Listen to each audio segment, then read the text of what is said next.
নমস্কার বন্ধুরা, আজ আবারও চলে এলাম একটা লং ভিডিও নিয়ে। আজকে একটা পাতুরির আইটেম নিয়ে এসেছি। অনেক ধরনের পাতুরি খেয়েছেন, আজকের আমি তৈরি করছি চিকেন পাতুরি। দেখতে হয়েছে ঠিক যেন ভেটকি মাছের ফিলে দিয়ে তৈরি পাতুরির মতো, আর খেতেও খুব সুন্দর হয় এই পাতুরিটা। প্রথমে একটা মশলা তৈরি করে নেব। নিয়ে নিলাম সাদা সর্ষে, কালো সর্ষে, লবণ দিয়ে দিলাম পরিমাণ মতো, দিয়ে একটুখানি প্রথমে গুঁড়িয়ে নিলাম। প্রথমে লবণ দিয়ে সর্ষেটাকে গুঁড়িয়ে নিলাম। এরপর এর সঙ্গে একে একে মশলা যোগ করব, মশলা না আর যে সমস্ত ইনগ্রিডিয়েন্টস দেবো সেগুলো যোগ করছি। দিয়ে দিলাম জল ঝরানো টক দই, বেশ কয়েকটা কাঁচা লঙ্কা, একটু ঝাল ঝাল হবে পাতুরিটা, বেশ কয়েকটা কাঁচা লঙ্কা দিয়ে দিলাম। কাঁচা লঙ্কাগুলো একটু ছোট ছোট করে কেটে দিয়ে দিলাম। এর মধ্যে দিয়ে দেবো আরও খানিকটা বেশ খানিকটা ধনে পাতা দিলে তবে কিন্তু এটা খেতে ভালো হবে, ধনে পাতার ফ্লেভারটা। এবার এটাকে আমি পেস্ট বানিয়ে নেবো একটা, তবে এর মধ্যে আমি জল দেবো না, ওই দই আছে, দই দিয়ে পেস্টটা বানাবো।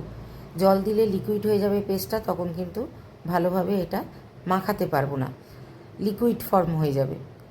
আমি 500 মতো বোনলেস চিকেন কিমা করে নিয়েছি, বাড়িতেই এটা কিমা করেছি, বোনলেস করে নিয়ে এসেছিলাম।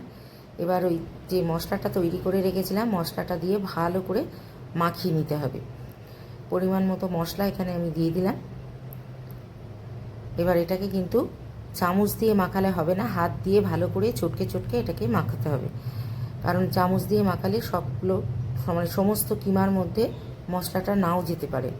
সেই জন্য হাত দিয়ে কিন্তু হাতের সাহায্যে এটা ভালো করে মাখিয়ে নেব।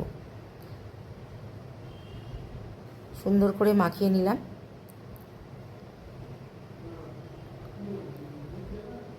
এবার মিক্সির মধ্যে যেটুকুনি আরও মশলা লেগেছিল সেটাও আমি দিয়ে দিলাম।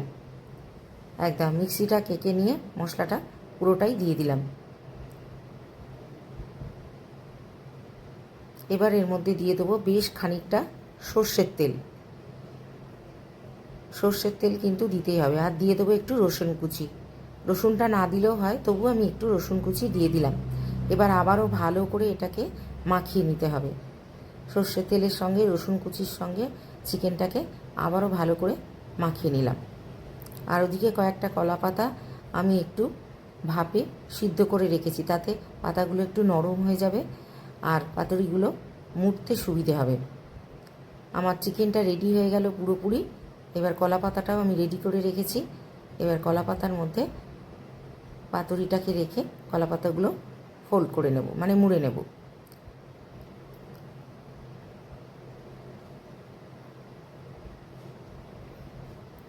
একটা একটা করে পাতুরি নিয়ে নেবো, খানিকটা করে কিমা নিয়ে নেবো চিকেনে।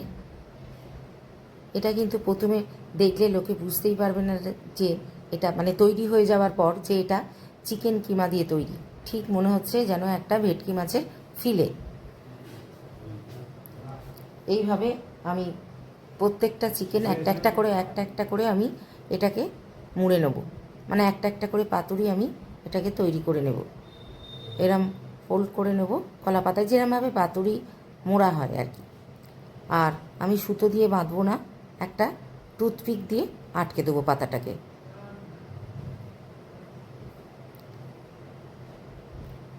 প্রত্যেকটা পাতুরি এইভাবে আমি মুড়ে নেব। আরও একটা আমি দেখিয়ে দিচ্ছি, বেশ দু একটা দেখিয়ে দিচ্ছি। একটা আমার পুরোপুরি তৈরি হয়ে গেল, আরও একটা এভাবে আমি তৈরি করে নেব। আর ওদিকে গরম জলও আমি বসিয়ে দিয়েছি। প্রথমে আমি একটু স্টিম করে নেব। মাছের হলে আমি ডাইরেক্ট ফ্রাই করে নিই, কিন্তু এটা যেহেতু চিকেন কিমা, সেই জন্য আমি একটু 10-15 মিনিট মতো 5 থেকে 10 মিনিট, 15 মিনিটও দরকার নেই, একটু স্টিম করে নেব, তারপর স্যালো ফ্রাই করব। আমি আরও একটা চিকেন এভাবে তৈরি করে নিচ্ছি।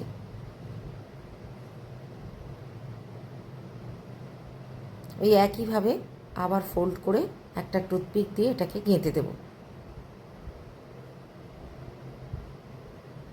খেতে কিন্তু খুব ভালো হয়।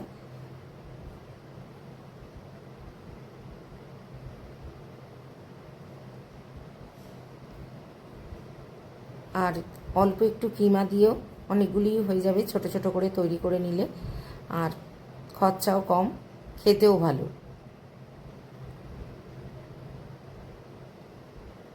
একইভাবে আরও একটা তৈরি করে নিলাম। এইভাবে আমি বাকি পাতুরিগুলো সব তৈরি করে নিলাম।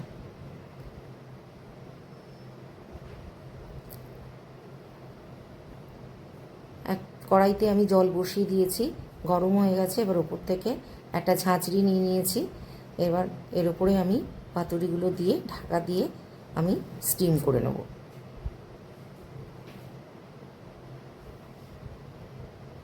ওই 7-8 মিনিট মোটামুটি স্টিম করলেই হয়ে যাবে। আমার স্টিম করা হয়ে গেছে। এবার এগুলোকে একটা ছাঁকনির ওপর আমি কিছুক্ষণ রেখে দেব, একটু ঠান্ডাও হয়ে যাবে। আর এর মধ্যে যে স্টিম করার জন্য যে জলটা আছে সেই জলটাও বেরিয়ে যাবে। না হলে যখনই আমি ভাজতে যাব সঙ্গে সঙ্গে ডাইরেক্ট যদি ভাজা হয় তাহলে কিন্তু খুব তেলটা ছিটকবে, চটপট করে ভীষণ আওয়াজ হবে আর তেলটা ছিটকে ছিটকে হাতে লাগবে। তাই জন্য একটু আমি এইভাবে কিছুক্ষণ রেখে দেবো। আর তাতে কী হবে, জলটা যে স্টিম করা যে জলটা আছে এটা পুরো বেরিয়ে যাবে। জলটা বেরিয়ে গেছে। আমি এবার খুব বেশি তেল দেওয়ার দরকার নেই, অল্প তেল দিলেই হবে, কারণ এটা স্টিম করা অলরেডি। স্যালো ফ্রাই করে নেব। ফ্রাই না করেও কিন্তু এটা শুধু স্টিম করেও খাওয়া যায়, তাহলে খুব হেলদি হবে। কিন্তু স্টিম একটু ফ্রাই করে নিলে কলা পাতাটার একটা স্মেল আছে, সেটাতে বেশি ভালো লাগে। আমি উল্টে পাল্টে এগুলো একটু ফ্রাই করে নেব। ফ্রাই করে নিলে খেতে কিন্তু খুব ভালো হয়।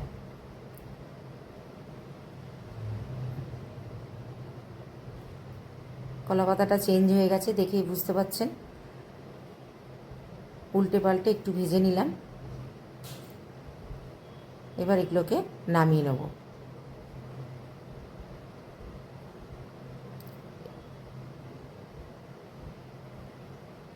এগুলো কিন্তু শুধু খেতেই ভালো লাগবে। এইভাবে সমস্ত পাতুরিগুলো আমি ফ্রাই করে নেব। একইভাবে একে একে সমস্ত পাতুরিগুলোকেই আমি ফ্রাই করে নেব। আমার সমস্ত পাতুরিগুলো ফ্রাই করা হয়ে গেছে। টুথপিকগুলো খুলে নেব।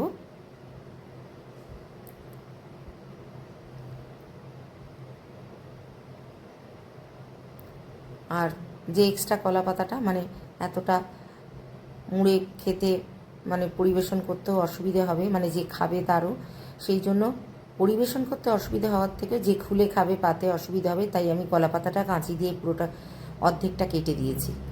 নমস্কার, কেমন লাগলো জানাবেন।